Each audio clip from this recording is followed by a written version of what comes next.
Si vous avez grandi en France, vous connaissez la 2 chevaux. La petite voiture de tôle ondulée, le bruit de son bicylindre, la capote qu'on roulait vers l'arrière au premier soleil, celle du médecin de campagne, de l'étudiant, du curé, la voiture qui a donné ses roues à tout un pays. Mais il en a existé une version que presque personne n'a jamais vue. Une 2 chevaux à 2 moteurs, un à l'avant, un à l'arrière, 2 réservoirs d'essence sous les sièges, taillés pour traverser le Sahara. Citroën n'en a construit que 694. Elle a vaincu la plus haute dune d'Europe, elle a servi les pétroliers du désert, la Guardia Civile, les médecins de montagne. Et puis, presque du jour au lendemain, elle a disparu, rayée des catalogues, sans un mot. Comment la version la plus extraordinaire de la voiture la plus banale de France a-t-elle pu s'effacer à ce point ? Chapitre 1 : L'homme qui coupa une voiture en 2. Cette histoire ne commence pas dans un bureau d'études parisien. Elle commence dans un garage de montagne, au fond d'une vallée des Pyrénées béarnaises, dans un village qui s'appelle Larens. En 1955, un homme du nom de Maurice Bonafou y passe ses soirées à faire quelque chose que personne, chez Citroën, n'a encore osé imaginer. Il démonte 2 voitures pour n'en construire qu'une. Bonafou n'est pas un rêveur. C'est un ingénieur, de formation aéronautique, devenu ingénieur des travaux publics. Son métier l'envoie sur des chantiers de montagne, sur des pistes défoncées, là où la route s'arrête et où le terrain commence. Pour ce travail, il possède 2 véhicules. Une 2 chevaux, la Type A, cette petite voiture de tôle ondulée que la France vient de découvrir, et une Jeep Willys, l'increvable engin militaire américain que la Libération a laissé derrière elle. La Jeep grimpe partout, mais sur le boudron elle est dangereuse, haute, nerveuse, prompte à se cabrer. Bonafou manque un jour d'avoir un accident sérieux à son volant. Et ces pièces détachées sont rares, chères, difficiles à trouver dans une vallée reculée. La 2 chevaux, elle, est douce, économique, increvable à sa manière. Mais elle n'a que 2 roues motrices, et devant une pente de terre grasse, elle s'arrête. Alors Bonafou se pose la question que tout ingénieur finit par se poser, mais que peu poussent jusqu'au bout. Celle de prendre le meilleur des 2. Sa réponse est d'une simplicité brutale. Puisque le petit bicylindre de la 2 chevaux entraîne l'essieu avant, il suffit d'en poser un second à l'arrière, pour entraîner l'essieu arrière. Un moteur par essieu. 2 moteurs pour une voiture. Les plans sont dessinés en 1954. La voiture est achevée en février 1955, puis affinée patiemment pendant les mois qui suivent. Les premiers moteurs font 375 cm3. Ils passeront à 425. Dans un garage de Larens, un homme seul vient d'inventer, sans le savoir, la voiture la plus étrange que la France produira jamais en série. Il n'a ni bureau d'études, ni soufflerie, ni chaîne de montage. Il a une idée, 2 épaves et de la ténacité. C'est David, et il ne sait pas encore qu'il vient de construire quelque chose que Goliath voudra. Et il ne s'arrête pas à la première mouture. Pendant des mois, Bonafou corrige, essaie, remplace. Sa formation d'aéronauticien lui a appris une chose que beaucoup de mécaniciens ignorent. Qu'un véhicule qui doit affronter l'extrême se juge à la façon dont il se comporte quand tout va mal, pas quand tout va bien. Il pense sa voiture comme un avion pense ses redondances, avec l'obsession de ne jamais dépendre d'un seul organe pour rentrer. Cette obsession, elle passera intacte dans la voiture que Citroën vendra. Elle en est même la seule vraie idée. Car ce que Bonafou ne peut pas savoir ce soir-là, c'est qu'à plus de 2000 km de sa vallée, sous un autre soleil, le monde est en train de lui fabriquer un débouché. Pendant qu'il assemble ces 2 moteurs, un autre pari se joue dans le désert. Depuis 1952, quelques géologues français fouillent le Sahara à la recherche de pétrole, dans une incrédulité presque générale. 2 compagnies mènent la charge. La SN Repal, lointaine ancêtre d'Elf, et la Compagnie française des pétroles, ancêtre de Total. Bientôt les rejoignent d'autres explorateurs, la Krebs, la CPA adossée à Shell. Tout ce petit monde s'enfonce dans les dunes au nom de ce qu'un témoin de l'époque appellera l'audace de quelques géologues français. Pendant des années, on ne trouve que du gaz sec, un lot de consolation qu'on juge alors sans grand avenir. Puis vient 1956, et tout bascule. Le pétrole apparaît d'abord à Edgelé et à Tigantourine, sur le rebord sud du bassin. Puis, en juillet, au forage baptisé MD1, la SN Repal touche le gisement géant de Hassi Messaoud. À la tête de l'exploration, un homme, Alain Perraudon, dirige le groupe de recherche. Le pétrole jaillit pour la première fois le 27 juillet. Un maître sondeur de 28 ans, Jean Rimer, est horriblement brûlé en refermant les vannes de la tête de puits au milieu de l'éruption en flammes. Le prix du désert se paie tout de suite dans la chair d'un homme. Et presque en même temps, on découvre à Assirmel un gisement géant de gaz humide. Le Sahara, qu'on croyait vide, se révèle être un trésor. Cette même année, Nasser nationalise le canal de Suez. Du jour au lendemain, le pétrole du Sahara n'est plus une curiosité de géologues. C'est un enjeu stratégique pour la France, en pleine guerre d'Algérie. La production de Hassi Messaoud commencera en 1958, celle du gaz de Assirmel un peu plus tard. Et les compagnies pétrolières, les entreprises de travaux publics, tous ceux qui travaillent désormais au cœur des dunes, ont un besoin urgent. Un véhicule léger, capable d'aller n'importe où, à un prix qui ne soit pas celui d'une Land Rover. Les incumbents s'appellent Jeep et Land Rover. Mais ils sont chers, et ils sont étrangers. L'idée d'un ingénieur des Pyrénées et le besoin des pétroliers du Sahara ne se sont encore jamais rencontrés. Ils sont sur le point de le faire. Chapitre 2. 4 roues sous un parapluie. Pour comprendre ce qui va sortir du garage de la Reims, il faut d'abord comprendre la voiture qu'on y a coupée en deux. Car la 2 chevaux n'est pas une automobile ordinaire. C'est une idée fixe devenue tôle. Elle naît en secret, avant la guerre, sous un nom de code, la TPV, la toute petite voiture. Le projet est lancé en 1936 par le président de Citroën, Pierre-Jules Boulanger. C'est lui qui rédige le cahier des charges le plus célèbre de l'histoire automobile française. Un texte qui ressemble davantage à une devinette de paysan qu'à une note d'ingénieur. La voiture, dit-il, devra transporter 4 personnes et 50 kg de pommes de terre, à 60 km à l'heure, en consommant 3 litres au 100. Elle devra pouvoir traverser un champ labouré sans casser un panier d'œufs posé sur la banquette. Et l'ensemble, résume-t-il d'une formule restée légendaire, tiendra sous 4 roues et un parapluie. Autour de Boulanger, une équipe d'exception. André Lefebvre, l'ingénieur en chef, venu de l'aviation, le père de la traction. Flaminio Bertoni, le sculpteur italien qui donne aux Citroën leur forme. Walter Becchia, qui dessine le petit bicylindre refroidi par air. Et parmi les noms de cette équipe fondatrice, un ingénieur discret, chargé de la coordination et des suspensions. Marcel Chinon. Retenez ce nom, il va revenir. La guerre interrompt tout. Boulanger fait cacher les prototypes, en détruit certains, pour que l'occupant ne mette pas la main sur son idée.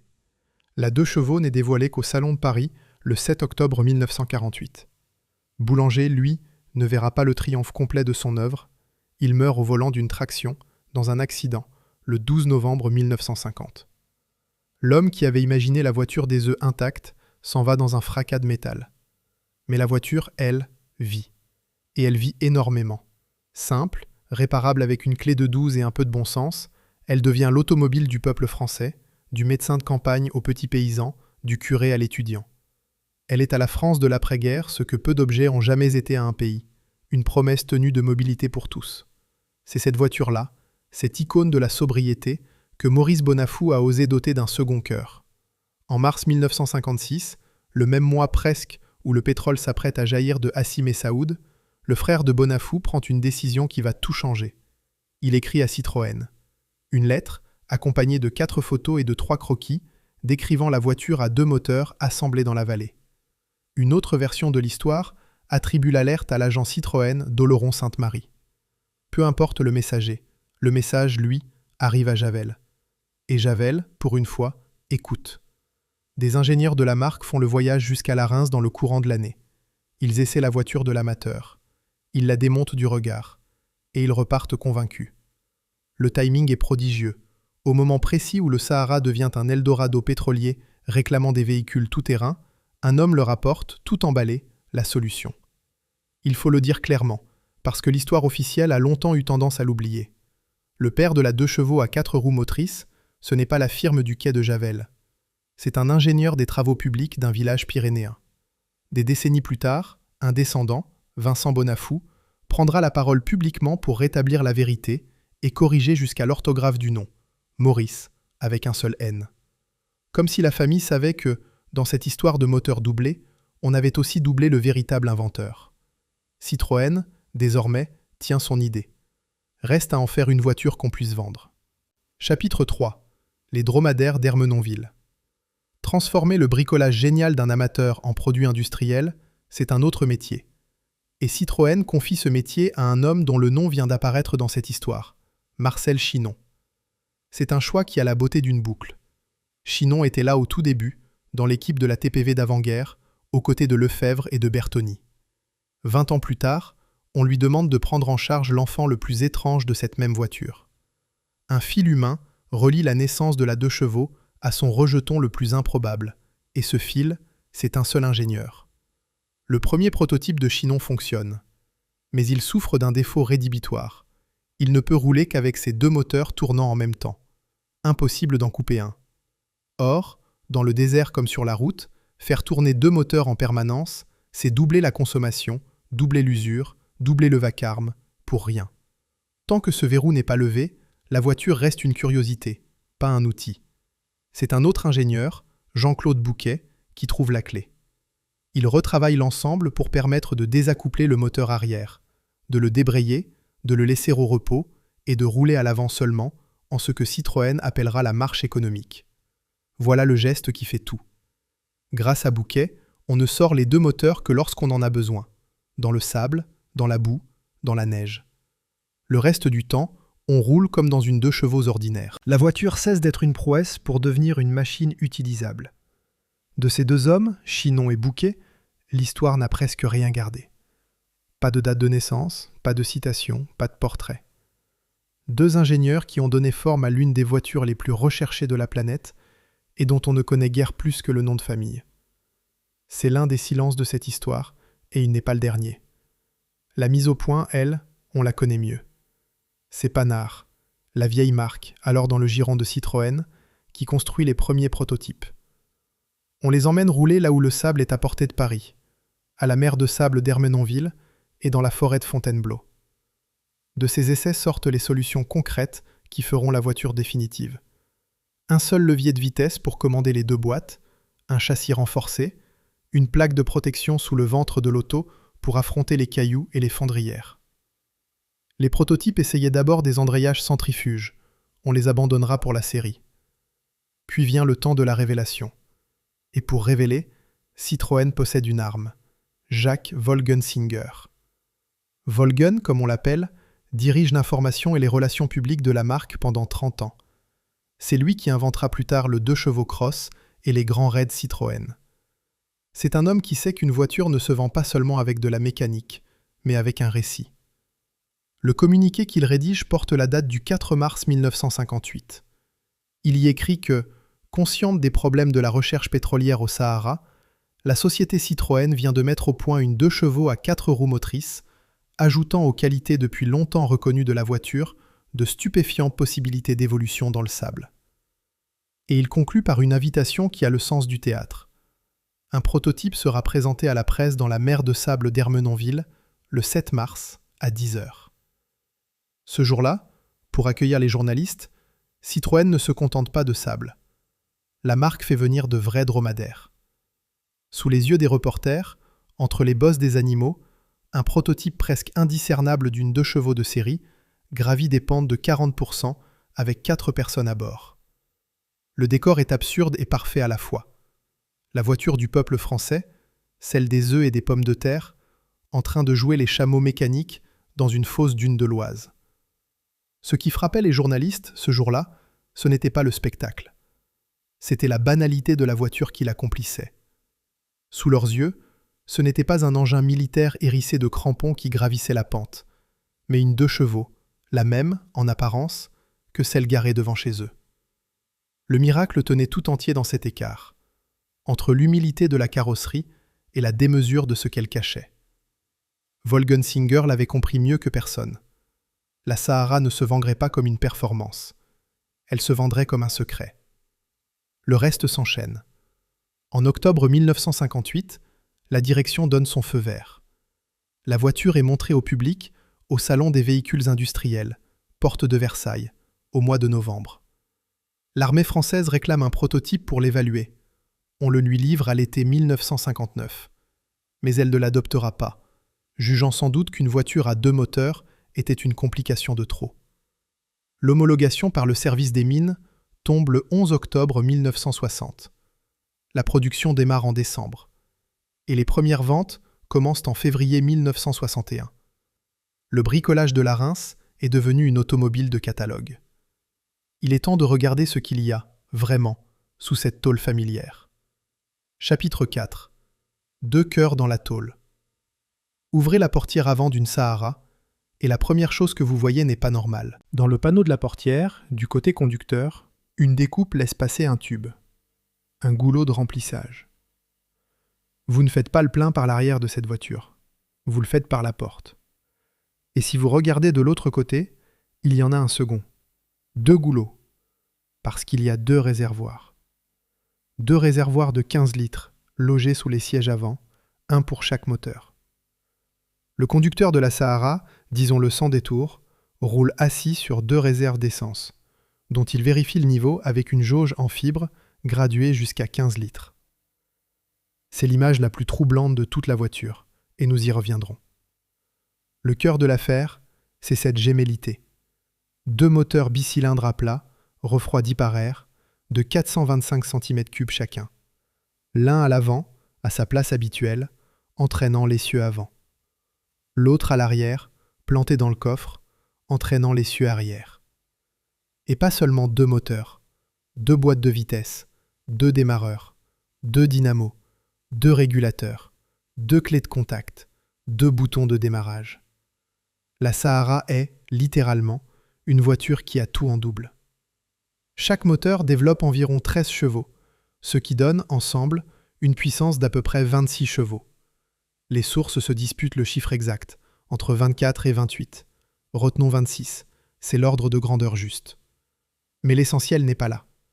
L'essentiel, c'est que ces moteurs ont été spécialement préparés pour travailler penchés. Des carburateurs Solex particuliers, des prises d'huile modifiées, pour que la pression d'huile et l'alimentation tiennent bon quand la voiture attaque une pente à un angle qui coucherait n'importe quelle mécanique ordinaire. Détail savoureux, ces carburateurs n'avaient pas de pompe de reprise, si bien qu'un moteur à l'arrêt ne recevait pas d'essence quand on appuyait sur l'accélérateur.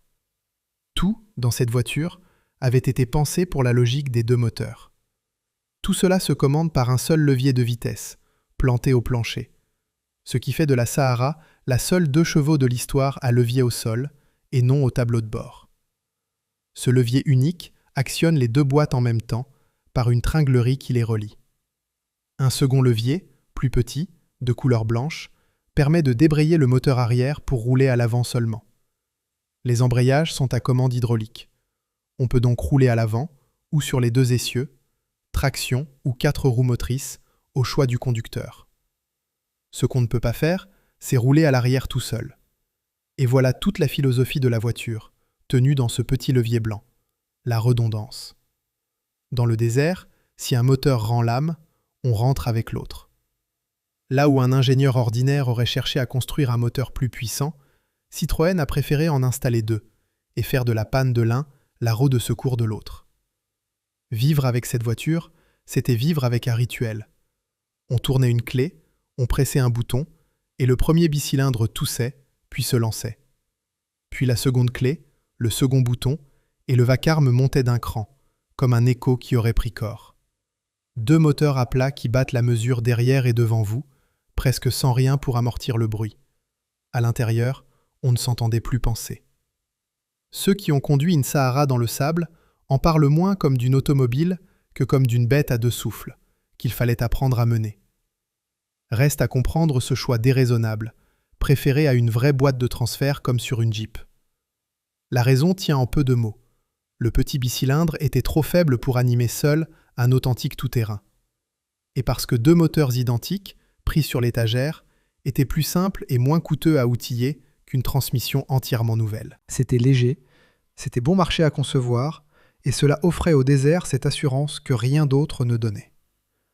On a répondu à une limite non pas en la dépassant, mais en la doublant. Le génie est aussi dans les détails, et ces détails sont partout. La Sahara est la première 2 chevaux équipée d'arbres de transmission homocinétiques. Le coffre étant occupé par le moteur arrière, il a fallu déménager la roue de secours. On l'a posée sur un capot spécial, un capot lisse et bombé, spécialement embouti, tenu par 2 sangles. Citroën aurait volontiers supprimé cette roue de secours. Le code de la route l'interdisait. Alors on a nervuré le capot d'un dessin en étoile à 6 branches, assez rigide pour porter la roue et pour tenir tout seul en position ouverte. À l'arrière, le haillon a été entièrement retravaillé, percé d'une prise d'air, coiffé d'un ventilateur pour refroidir ce moteur enfermé dans le coffre. Des ouïes ont été taillées dans les ailes et les montants arrière, certaines tournées vers l'avant pour avaler l'air, d'autres vers l'arrière pour l'expulser. Les ailes ont été découpées et élargies pour loger des roues plus grosses et faciliter les changements. Le châssis est spécifique, renforcé. Les essieux, les bras de suspension, renforcés eux aussi. On a même monté des frotteurs d'Ami6 en guise d'amortisseur. Les pneus, sur des jantes ajourées, sont gonflés à moitié moins qu'une 2 chevaux ordinaire, pour mieux flotter sur le sable. À vide, la voiture pèse dans les 735 kg, près de 260 kg de plus qu'une 2 chevaux normale. Reste à savoir ce que tout cela valait, une fois lancé. Sur ces 2 moteurs, la Sahara atteint 105 à 110 km/h. Sur un seul, elle plafonne autour de 50 à 65. Elle grimpe des pentes de 40%, certains disent jusqu'à 60%, dans le sable, la boue, la roche, la neige. Mais que personne ne s'y trompe. 2 moteurs ne veulent pas dire 2 fois plus de puissance. 26 chevaux qui traînent 260 kg de surpoids, cela ne fait pas une voiture vive. À 3 à bord, la Sahara peine. Et puis il y a le revers de toute cette ingéniosité. Le bruit d'abord. Un vacarme assourdissant, avec un moteur qui tourne juste derrière la banquette arrière et presque aucune insonorisation. La consommation, doublée. L'absence totale de coffre. Et, toujours, ces 2 réservoirs d'essence sous les occupants, avec le bouchon dans la portière. C'est une voiture qui exige qu'on la mérite, qui ne se justifie que sur les terrains vraiment impossibles. Ce qui explique, déjà, pourquoi si peu de gens l'achèteront. Revenons-y à ces 2 réservoirs. Car c'est là que l'ingéniosité de la Sahara touche à quelque chose de plus sombre. Le conducteur et son passager étaient assis, littéralement, sur 30 litres d'essence, séparés d'eux par une simple tôle, les bouchons de remplissage passés à travers les portières. Dans une voiture destinée à rouler sur des terrains où elle se couchait, se cognait, se traînait sur les cailloux, c'était accepter un risque que peu de constructeurs auraient assumé. Mais le désert ne pardonne pas la timidité. Et la Sahara, jusque dans ses dangers, était une voiture qui avait choisi son camp, celui du passage, coûte que coûte. Mais ceux qui l'achèteront, eux, ont de bonnes raisons. Chapitre 5. Ceux d'Ivry, ceux du désert. Une chose, sur cette voiture, se trompe presque toujours. On croit qu'elle sort de Levallois, l'usine mythique de la 2 chevaux. C'est faux. Les Saharas françaises ont été assemblées ailleurs, à l'usine Panard de l'avenue d'Ivry, dans le 13e arrondissement de Paris, celle-là même qui montait les fourgonnettes 2 chevaux depuis 1955. Une poignée d'exemplaires, 5, dit-on, sortiront de Bruxelles. Et une part importante de la production viendra d'Espagne, de l'usine Citroën de Vigo, en Galice. Cette géographie n'est pas un détail. Elle raconte, en creux, autre chose que la mécanique. Car les usines Citroën de la région parisienne, Javel, Levallois et plus tard Aulnay, tournaient en grande partie grâce à une main-d'œuvre immigrée, celle des ouvriers spécialisés, les OS. Des Algériens, des Marocains, des Espagnols, des Portugais. Ce sont ces mains-là, souvent, qui construisaient les Citroën de ces années. Pour prendre la mesure de l'époque, il suffit de regarder la voisine, l'usine Renault de Billancourt. Au début des années 70, plus des 2 tiers de ces ouvriers étaient des OS. Près de 4 sur 10 étaient nord-africains, et parmi les Algériens, la quasi-totalité occupait ces postes sans qualification. Voilà l'ossature humaine de l'automobile française de cette période. Il y a, dans tout cela, une ironie qu'il faut nommer sans la crier. Pendant que la France pompait le pétrole du Sahara, pendant qu'elle vendait une voiture baptisée Sahara pour aller le chercher, ces usines d'automobiles de la région parisienne étaient tenues, aux postes les plus durs, par des ouvriers venus précisément de ces pays d'Afrique du Nord qui, ces années-là, arrachaient leur indépendance. Le sable et l'atelier se répondaient d'un bout à l'autre de la Méditerranée. La voiture du désert et les hommes du désert se croisaient sans se voir, aux deux extrémités de la même chaîne. Bien plus tard, en 1982, ce sont ces ouvriers-là qui mèneront chez Citroën, à Aulnay, les grandes grèves dites de la dignité. Mais nous n'y sommes pas encore. Voilà pour ceux qui la construisaient. Restent ceux qui la menaient. Les premiers clients sont exactement ceux qu'on visait. Les compagnies pétrolières et les entreprises de travaux publics, celles qui opèrent au fond du désert et qui ont besoin d'un véhicule léger, réparable, capable de flotter sur la dune. C'est pour eux que la voiture a été pensée. C'est leur cahier des charges, dicté par le sable, qu'ont suivi Chinon et Bouquet. Mais la Sahara trouve vite d'autres terrains.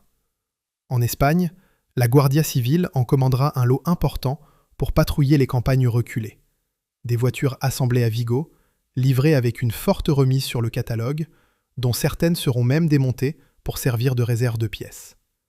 C'est la flotte la mieux documentée de toute l'histoire du modèle.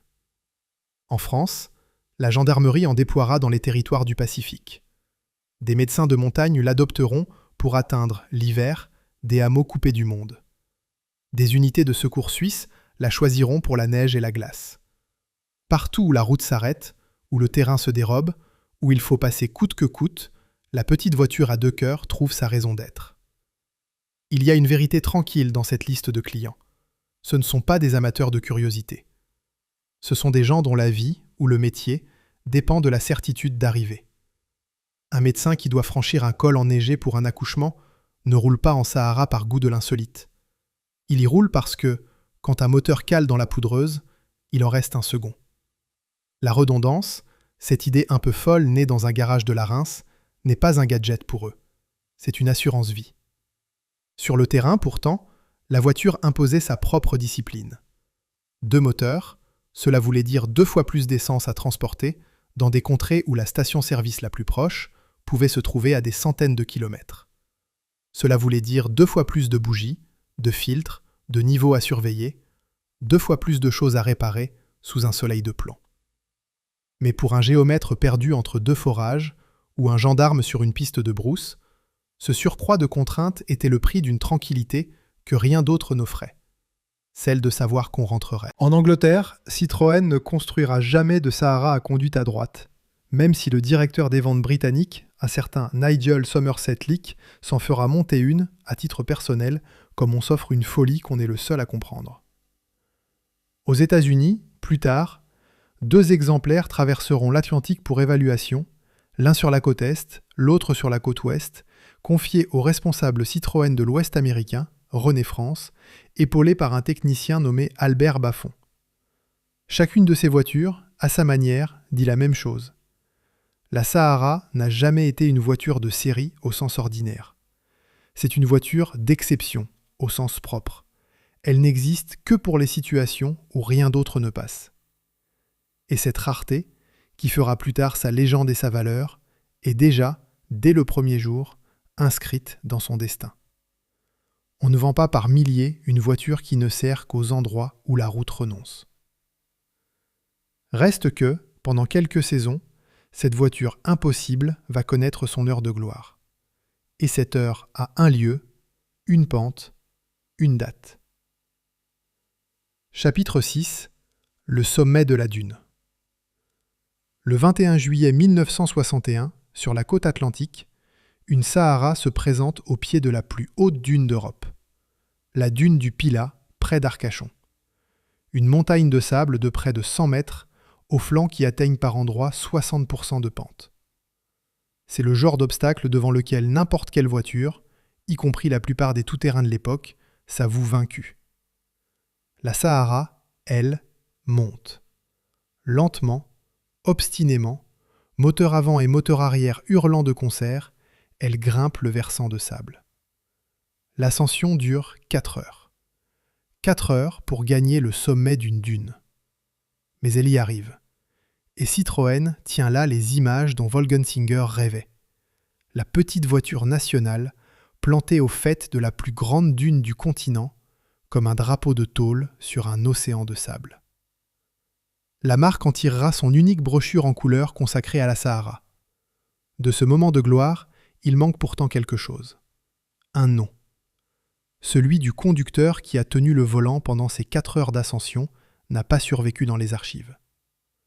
Un homme a mené une voiture au sommet de la dune du Pilat, un jour d'été 1961, sous les objectifs de Citroën, et nous ne savons pas qui il était.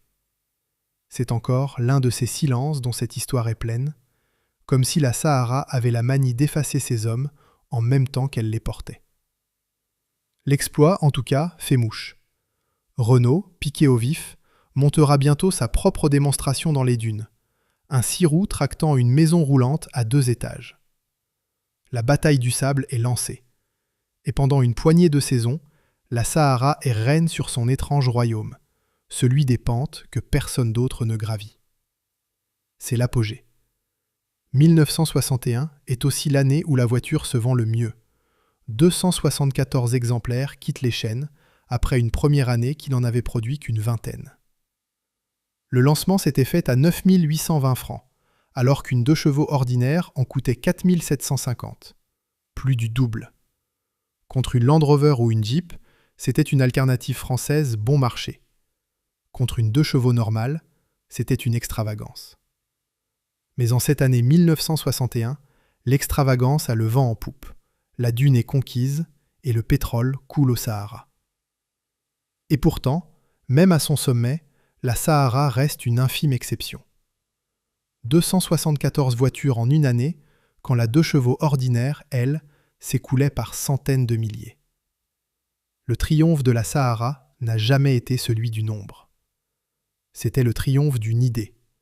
La preuve, faite de sable et de tôle, qu'on pouvait envoyer la voiture la plus modeste de France, là où les plus robustes renonçaient. Il faut s'arrêter sur ce sommet, parce que c'est le plus haut que la voiture atteindra jamais. Regardez la scène telle qu'elle est, à l'été 1961. Une voiture née dans un garage des Pyrénées, industrialisée par un vétéran de l'avant-guerre et un ingénieur qu'on a presque oublié, lancée à grand renfort de dromadaires et de brochures en couleur, victorieuse de la plus haute dune d'Europe. Une petite mécanique déraisonnable et magnifique, taillée pour un désert précis, à un moment précis de l'histoire de France. Et c'est justement là que se cache la cruauté. Car ce désert pour lequel elle a été conçue, ce Sahara qui lui a donné son nom et sa raison d'être, la France est en train de le perdre. La guerre d'Algérie entre dans sa dernière année. Le sable sur lequel roule cette voiture ne sera bientôt plus français. Le marché qui l'a fait naître va se refermer aussi vite qu'il s'était ouvert. Il y a là une coïncidence de calendrier qui ressemble à une tragédie écrite d'avance. La Sahara entre en production à l'automne 1960, l'Algérie deviendra indépendante à l'été 1962. Entre ces 2 dates, à peine 2 ans, tient toute la fenêtre où cette voiture avait un sens plein. Elle est née pour un empire qui s'achevait, elle a atteint son sommet l'année même où le sol commençait à se dérober sous elle.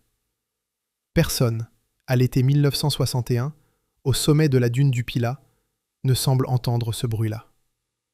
Le bruit d'un monde en train de se refaire, tout autour de la petite voiture triomphante. Le bruit, encore lointain, de la porte qui va se fermer. Chapitre 7. Le sable qui n'était plus français. Reprenons au sommet de la dune, à l'été 1961, à l'instant précis où la petite voiture triomphe. Car c'est là, exactement là, que le sol commence à se dérober sous elle. Le 18 mars 1962, dans une ville d'eau au bord du lac Léman, des hommes signent un texte qui met fin à près de 8 ans de guerre, les accords d'Évian. Le lendemain, le cessez-le-feu entre en vigueur. Et le 3 juillet, l'Algérie devient indépendante. En quelques mois, le décor tout entier pour lequel la 2 chevaux Sahara avait été conçue cesse d'exister. Il faut mesurer ce que cela signifie pour cette voiture-là, et pour elle seule. La 2 chevaux ordinaire pouvait rouler partout, dans n'importe quel pays, sur n'importe quelle route. La Sahara, non. La Sahara n'avait qu'une raison d'être, le désert français. Les pistes des compagnies pétrolières, les chantiers de travaux publics au cœur des dunes, les prospecteurs à la recherche du pétrole de Hassi Messaoud. C'était un outil taillé pour un territoire précis, à un moment précis. Et ce territoire venait de changer de main. Le pétrole, lui, ne s'arrête pas de couler du jour au lendemain. Les accords prévoient une coopération pétrolière franco-algérienne, et les techniciens français resteront dans le Sahara encore quelques années. Mais l'horizon se referme un peu plus chaque saison, jusqu'à ce début des années 70, où le président Boumedienne nationalise les hydrocarbures algériens. À ce moment-là, le grand récit qui portait la voiture, la France pompant son pétrole dans son désert, ce récit est bel et bien clos. Et une voiture d'aventure ne survit pas longtemps à la fin de son aventure. Voilà le piège cruel de la Sahara, celui qu'aucune autre 2 chevaux ne connaîtra jamais. Une voiture polyvalente peut se réinventer. Elle change de clientèle, de pays, d'époque. La Sahara, non. Elle avait été conçue si précisément, si totalement, pour une seule mission, qu'elle ne pouvait pas se recycler. Elle ne savait faire qu'une chose, franchir un désert que la France exploitait. Le jour où la France cesse d'exploiter ce désert, il ne reste plus qu'une machine magnifique et sans emploi. Citroën le comprend et réagit d'une manière qui en dit long. La marque change le nom de la voiture. Cette Sahara qui avait fait sa gloire, ce nom qui claquait comme une promesse d'ailleurs, devient soudain encombrant. On ne vend pas facilement une voiture baptisée du nom d'un désert que la France vient de perdre. Alors, discrètement, à partir de 1962, la Sahara cesse de s'appeler Sahara. Elle devient, sur les catalogues, la 2 chevaux 4x4. Tout court. On efface le désert du nom, comme on efface une adresse devenue gênante. C'est un geste minuscule, presque administratif. Mais il dit tout. Le nom qui avait été son étendard devient une chose qu'on préfère taire. La voiture qui montait au sommet de la dune sous les objectifs redescend, sans bruit, vers une existence de catalogue anonyme. Et les chiffres suivent le nom. Après le sommet de 1961, 274 voitures produites cette année-là, la courbe s'infléchit et ne remonte plus. Les commandes se raréfient. Le grand client pour lequel la voiture existait s'évapore avec l'indépendance, et il ne reste que les usages de niche, quelques gendarmeries, quelques secours de montagne, quelques passionnés. Ce ne sont pas eux qui rempliront une chaîne de montage. Un dernier fil de vie court pourtant, plus au sud, de l'autre côté des Pyrénées. En Espagne, l'usine de Vigo continue d'en assembler, et la Guardia Civile continue d'en aligner sur les mauvaises routes des campagnes reculées.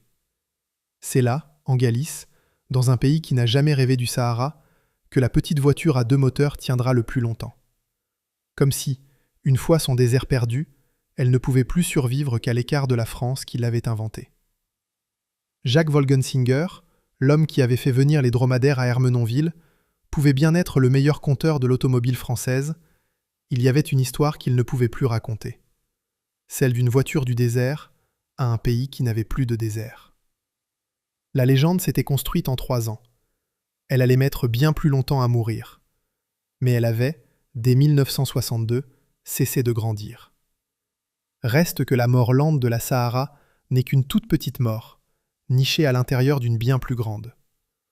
Pour comprendre pourquoi personne, chez Citroën, ne s'est battu pour sauver cette voiture, il faut lever les yeux du garage et regarder ce qui arrivait, dans le même temps, à la maison Citroën tout entière.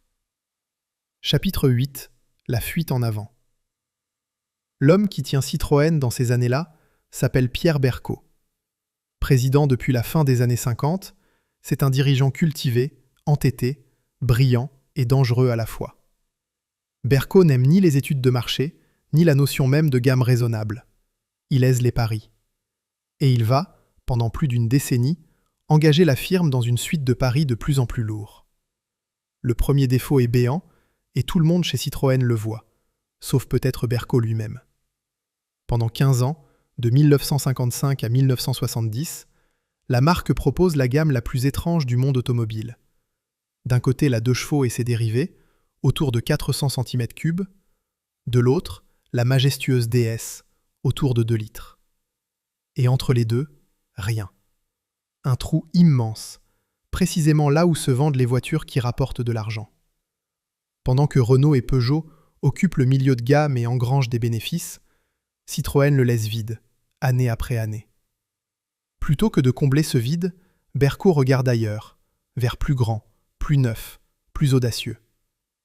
En juin 1964, il signe avec le constructeur allemand NSU un accord sur le moteur rotatif, le fameux moteur Wankel, ce moteur sans piston, tout en rotation, qui devait être l'avenir de l'automobile. Une première société commune, la Comobile, est créée à Genève. Puis une seconde, la Comotor, au Luxembourg, en 1967, pour fabriquer ces moteurs d'un genre nouveau. Citroën parie une fortune sur une technologie que personne, nulle part, n'a encore su rendre fiable ni économe. Or, les signaux d'alarme sont déjà là. NSU, le partenaire allemand, lance sa propre berline rotative. Et c'est un échec commercial qui l'épuise, au point que la firme allemande se fait avaler par Volkswagen à la fin des années 60. Citroën, de son côté, essaie un petit coupé expérimental à moteur rotatif dont on n'atteindra jamais les quelques centaines d'exemplaires prévus. Chaque essai confirme le même verdict. Le rotatif consomme trop, s'use vite et coûte des fortunes à développer. Berco n'en démord pas, il persiste. Et c'est là toute la grandeur tragique de cet homme. Pierre Berco n'est pas un mauvais dirigeant au sens ordinaire, c'est un visionnaire. Il croit à l'avenir, il croit à la technique, il croit qu'une grande marque se doit d'ouvrir des routes que les autres n'osent pas. Comme le Concorde à la même époque, le moteur rotatif est l'un de ces grands rêves français des années 60. Brillant, hardi, en avance sur son temps et ruineux.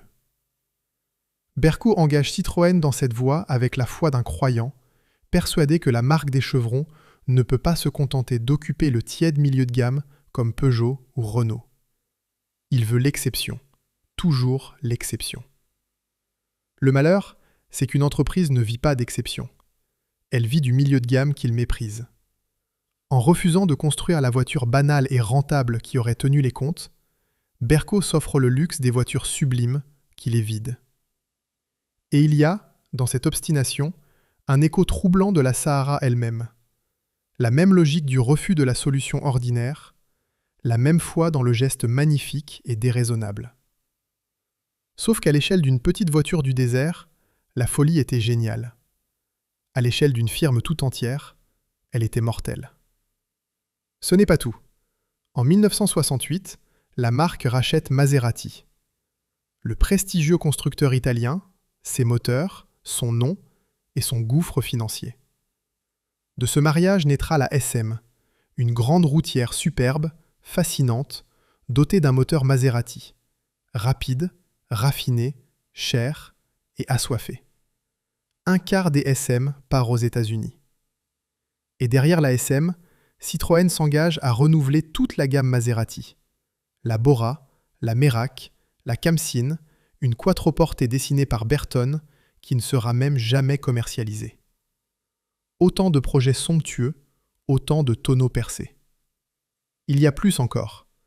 La même stratégie de croissance à tout prix pousse Citroën à racheter le constructeur de poids lourds Berliet, à se disperser jusque dans l'hélicoptère, à construire une immense usine neuve à Aulnay-sous-Bois. L'État français, inquiet, accorde des prêts bonifiés à la marque dès le milieu des années 60. Et en 1968, tout le groupe est restructuré, réorganisé sur le modèle de Peugeot, comme si l'on sentait déjà qu'il faudrait bientôt se ranger derrière plus solide que soi. Et pendant tout ce temps, les Italiens rôdent. De 1968 à 1973, Fiat et son patron Giovanni Agnelli s'approchent, discutent, prennent des participations à travers une société commune. Michelin, propriétaire de Citroën depuis 1935, envisage sérieusement de céder les chevrons aux géants de Turin.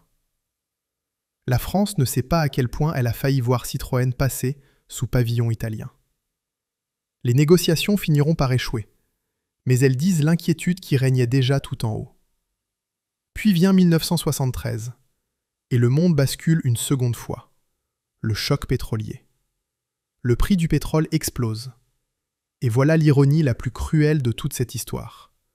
Ce pétrole que la Sahara avait été conçu pour aller chercher dans les dunes devient soudain l'arme qui abat la gamme de Citroën. C'est précisément cette année-là que Berco lance sa GS Birotor, une berline luxueuse à moteur rotatif, la voiture censée couronner tout le pari du Wankel. Elle tombe en plein choc pétrolier, avec une consommation qui affole les compteurs au pire moment possible. On n'en produira que 874. La SM, trop gourmande, s'effondre dans les ventes. Les normes américaines se durcissent et Citroën quitte le marché des États-Unis. Détail amer, au même moment, la vieille 2 chevaux, elle, se vend soudain de plus belle. La France appauvrie redécouvre la voiture économique. Mais l'usine ne peut pas suivre. On ne sait plus faire assez de 2 chevaux et on a perdu une fortune sur des voitures qu'on ne vend plus. Au printemps 1974, la situation est catastrophique. Près de 120 000 voitures invendues s'entassent. Le trou financier atteint 510 millions de francs et l'on sait déjà qu'il va doubler avant la fin de l'année. La fuite en avant de Pierre Berco, le Wankel, Maserati, l'usine neuve d'Aulnay, la SM dispendieuse, a vidé les caisses. Berco lui-même a passé la main à François Rollier au début des années 70, mais le mal est fait. Et voici ce qu'il faut retenir de tout cela, la révélation qui éclaire toute la seconde moitié de cette histoire. Pendant que la direction poursuivait des moteurs rotatifs au Luxembourg et des Maserati en Italie, la petite voiture la plus ingénieuse que la marque ait jamais construite, cette Sahara à 2 cœurs, née d'un ingénieur de Valais, mourait dans son coin, sans que personne ne prononce son nom en réunion. La maison qui avait osé doubler le moteur d'une 2 chevaux ne pouvait pas, elle, doubler indéfiniment ses paris sans se briser. Chapitre 9. L'extinction silencieuse. Il y a dans cette histoire 2 morts. L'une est silencieuse, l'autre fracassante. Elles surviennent presque en même temps, et la première se cache dans l'ombre de la seconde. La mort silencieuse, c'est celle de la voiture. La Sahara était arrivée avec des dromadaires, un communiqué théâtral, une brochure en couleur et une ascension de dunes filmée. Elle repart sans un mot. Les derniers exemplaires quittent les chaînes de l'usine Panhard d'Ivry à la fin de 1966. Et le modèle disparaît discrètement des catalogues au cours de 1967. En tout, de 1960 à la fin, on en aura construit environ 694, un chiffre si petit qu'on peut presque compter les voitures une à une. Et voici le détail qui serre le cœur. Personne n'a signé son arrêt de mort. Aucun dirigeant, aucun mémo, aucune décision datée et nommée n'a mis fin à la Sahara. Elle s'est simplement arrêtée. La voiture qui avait effacé le nom de ses ingénieurs, le nom de son conducteur de la dune, jusqu'à son propre nom de Sahara, s'efface elle-même dans le silence complet. On l'avait présentée en fanfare. On la laisse partir sans même une notice nécrologique. C'est peut-être la chose la plus juste et la plus triste qu'on puisse dire d'elle. Elle est morte comme elle avait vécu, dans un demi-secret. Sa cousine rotative, elle, connaîtra une fin plus brutale encore, et plus révélatrice de l'état de la maison. Le 5 septembre 1977, Citroën retire purement et simplement les GS Birotor de la circulation. La firme rachète ses propres voitures à leurs propriétaires, les échange, puis les détruit, pour ne plus avoir à en assurer l'entretien. On efface un modèle entier comme on efface une erreur comptable. Le grand rêve rotatif des années 60, ce pari qui avait ruiné la marque, finit à la casse, par décision de son propre constructeur. Voilà le climat dans lequel une petite voiture du désert pouvait mourir sans que quiconque s'en aperçoive. La seconde mort, elle, fait grand bruit. Au printemps 1974, Citroën est au bord du précipice. Michelin, l'actionnaire majoritaire, cherche une issue. En juin, François Michelin rencontre le président de Peugeot, François Gauthier. Le gouvernement français, terrifié à l'idée des emplois perdus, pousse au rapprochement. En décembre 1974, Peugeot prend une première part du capital de Citroën, près de 40%. Au printemps 1976, cette part monte à la quasi-totalité. Les 2 marques fusionnent au sein d'une holding, PSA. Berliet est cédé à Renault, Maserati est abandonné, la présence américaine est liquidée, la Comotor est dissoute. 40 ans presque jour pour jour après la première faillite de Citroën, celle de la traction, la firme d'André Citroën perd une seconde fois son indépendance. Cette fois, définitivement. Restent les ruines. Et ici, elles sont littérales. Regardez ce qu'est devenue la géographie de cette voiture. L'usine de Javel, sur les bords de Seine, le berceau même de Citroën, là où tout avait commencé, elle ferme en 1982. On rase les ateliers. À leur place, on ouvre 10 ans plus tard un jardin public, le parc André Citroën. Des familles y pique-niquent aujourd'hui, sans savoir qu'elles marchent sur le tombeau de la marque. L'usine Panhard de l'avenue d'Ivry, celle qui avait assemblé les Sahara françaises, Panhard absorbé, digéré, effacé. Les ateliers ont disparu du paysage parisien. Et Levallois, l'usine mythique de la 2 chevaux, celle qu'on confond si souvent, à tort, avec le lieu de naissance de la Sahara, elle tient bon, elle, jusqu'au bout.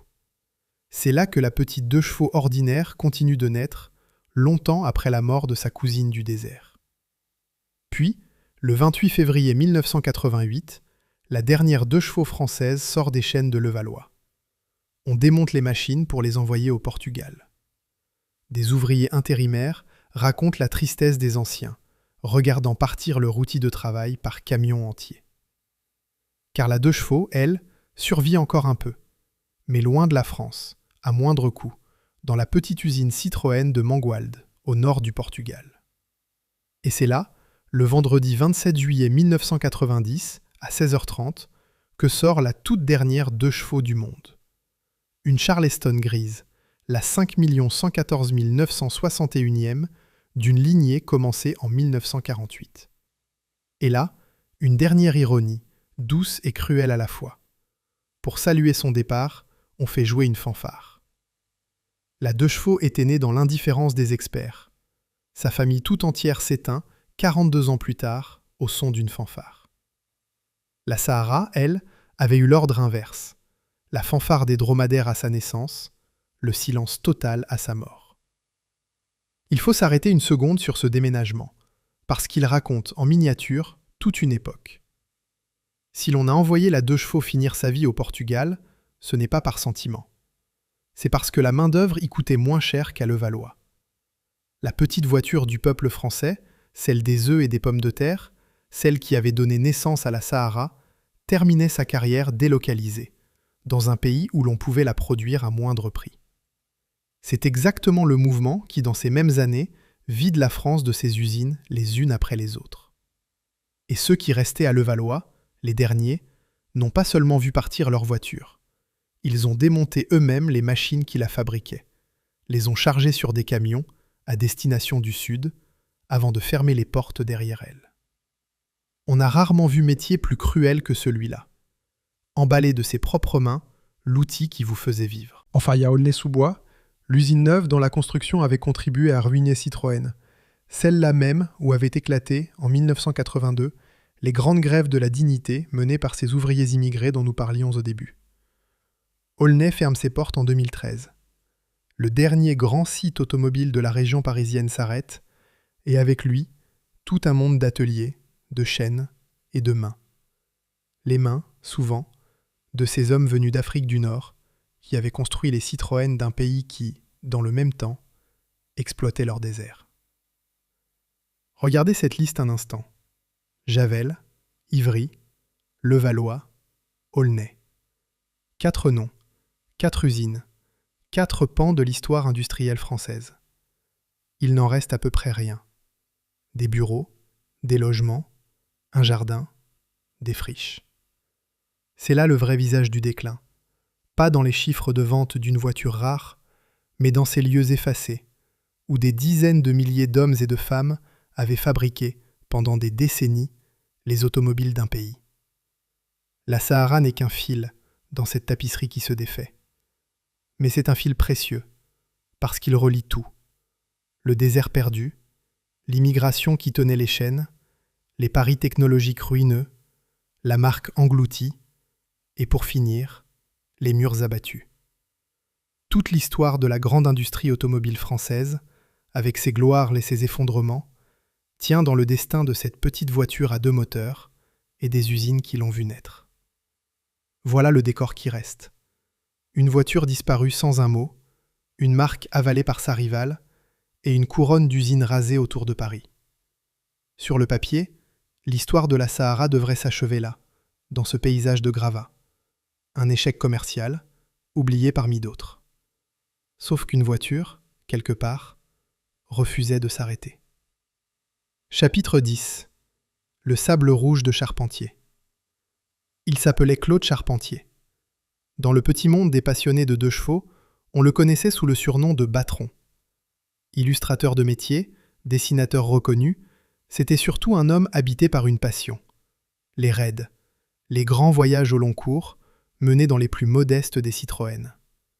Là où d'autres rêvaient de traverser l'Afrique en véhicule de luxe, Charpentier, lui, voulait la traverser dans une 2 chevaux.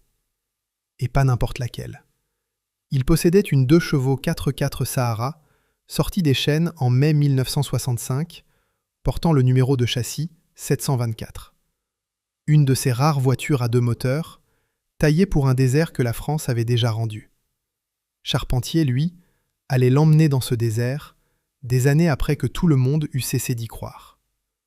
À son volant, il accomplit plusieurs voyages en Afrique. Il descend jusqu'à Tamanrasset, dans l'extrême sud algérien, au cœur du Hogar, là où le sable et la roche noire se rejoignent. Il pousse jusqu'à Cotonou, sur le rivage du golfe de Guinée, au Bénin.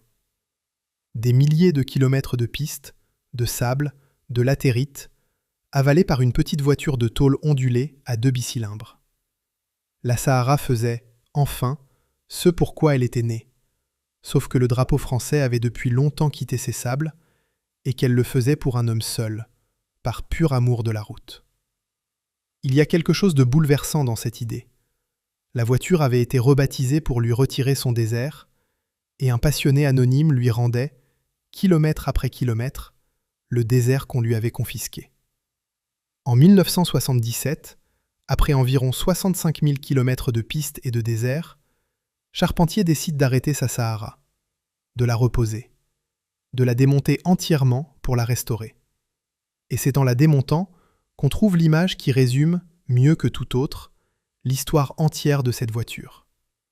Dans les caissons du châssis, dans les recoins de la structure, patiemment tassés par des années de pistes, il y avait du sable rouge d'Afrique.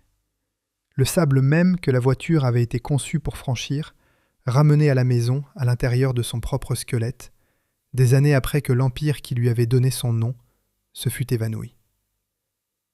Arrêtons-nous sur cette image, parce qu'elle contient tout. Cette voiture avait été inventée pour le désert français par un ingénieur des Pyrénées. On l'avait rebaptisée quand le désert avait cessé d'être français. On l'avait laissé mourir en silence pendant que sa marque se noyait. Et voilà que, dans le châssis démonté d'un de ses derniers exemplaires, on retrouvait le désert lui-même, le sable rouge, logé dans le métal, comme le fantôme de la mission qu'on lui avait retirée. La Sahara avait survécu à sa propre raison d'être, et elle avait continué, obstinément, à faire ce qu'on lui avait interdit d'espérer, traverser les dunes.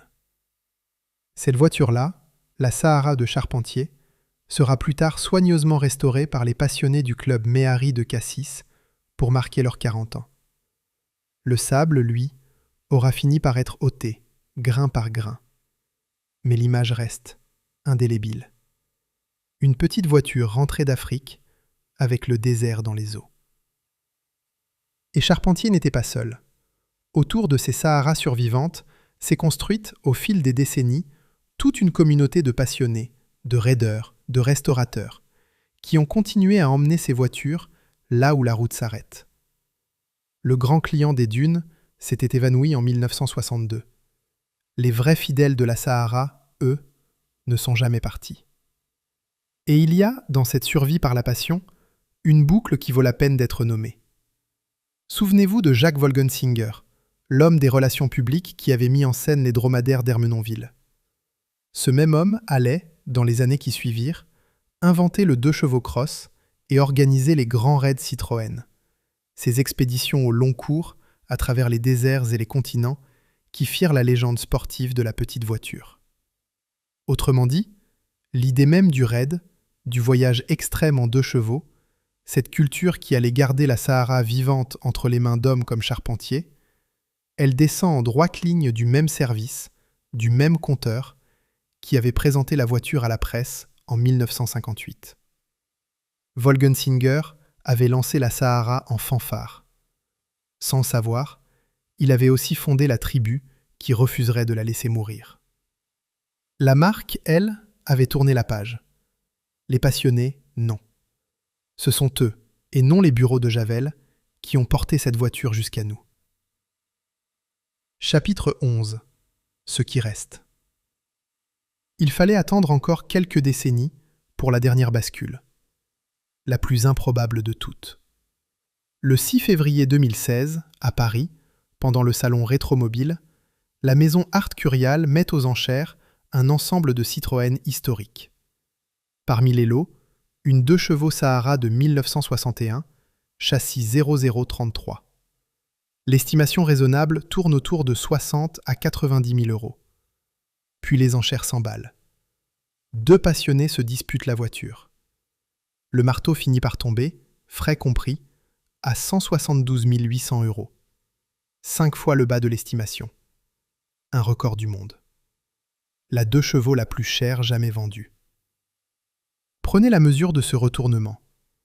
La voiture qui n'avait trouvé que 694 acheteurs en son temps, la voiture qu'on avait rebaptisée par gêne, laissée mourir sans un mot, oubliée pendant un demi-siècle, cette voiture-là est devenue le joyau le plus recherché de toute la production Citroën. L'échec commercial le plus complet s'est mué en objet culte.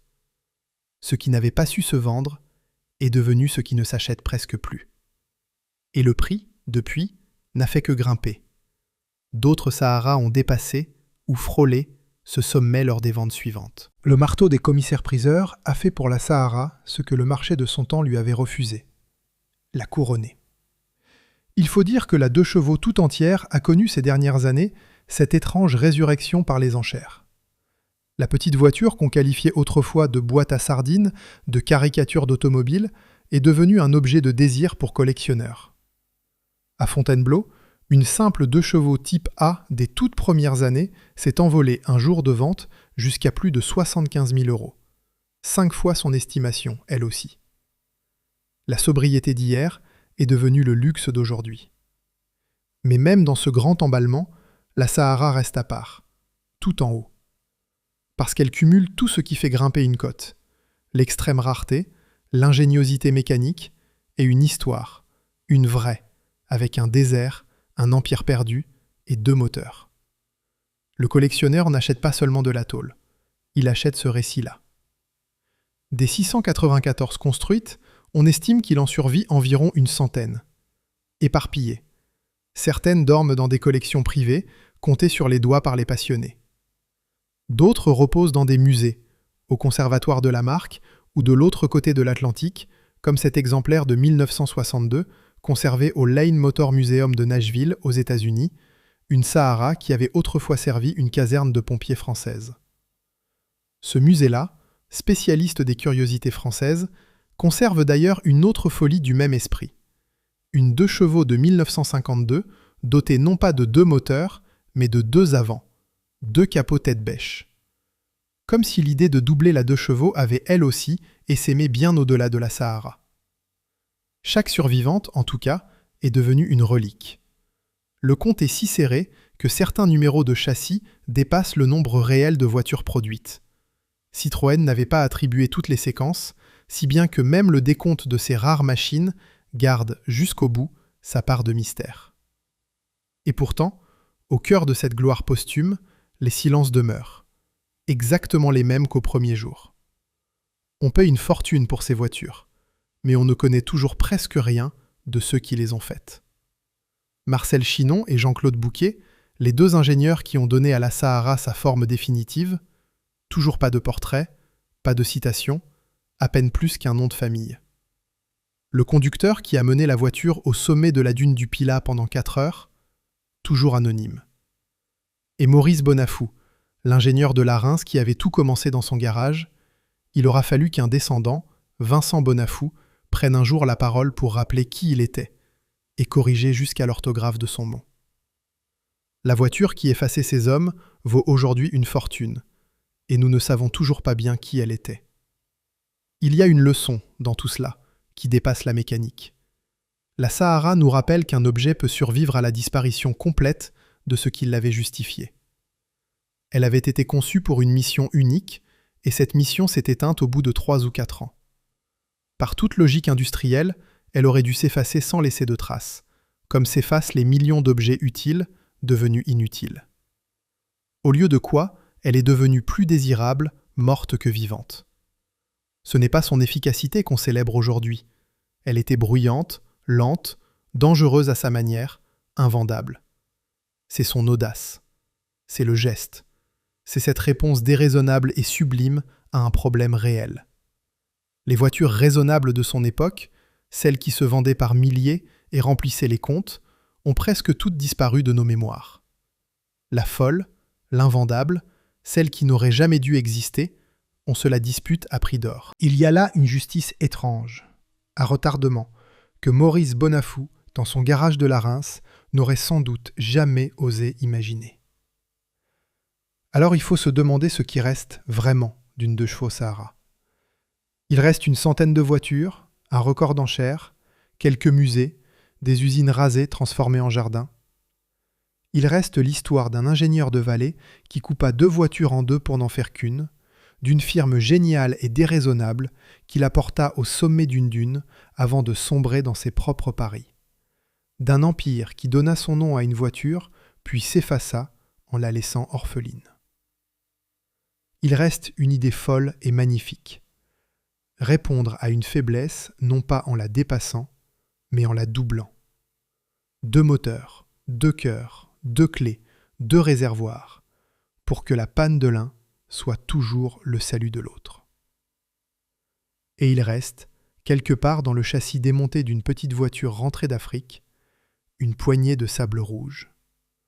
Le sable d'un désert qui n'est plus français, dans le squelette d'une voiture qui n'existe plus, construite pour une France qui n'est plus. C'est peut-être là, dans ce sable-là, que se cache la vraie valeur de la Sahara.